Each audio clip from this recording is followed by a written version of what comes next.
شوی دی سټارټ شوی بسم الله الرحمن الرحیم ملګرو دا زه بشونی کلي کې یم بره خوړ کې نو دا مخامخ ځایونه چې تاسو وینئ دا وینئ دا د دې کور نو مالک راغی دلته مخامخ څه خبره اورئ؟ کوم د دې نه آبادي کړي دا کسان تاسو وینئ تاسو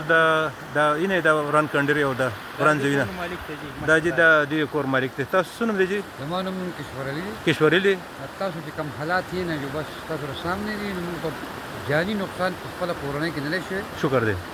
او باقي مالي حالات یې تقریبا څلور کورو دا شپږ کمرې پکا کوک کورو ها دا څلور کچاو ها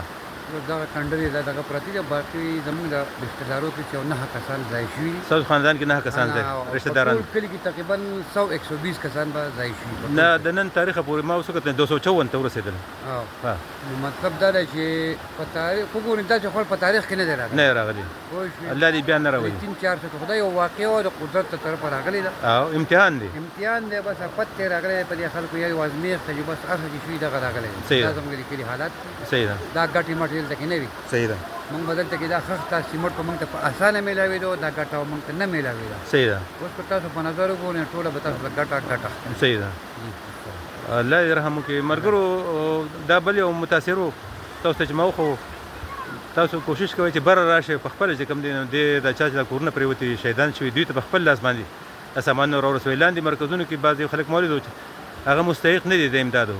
او هغې امدادونه اخلي نو بهترینه خبره ده چې تاسو بره په خپله راشئ دا کورونه ووینئ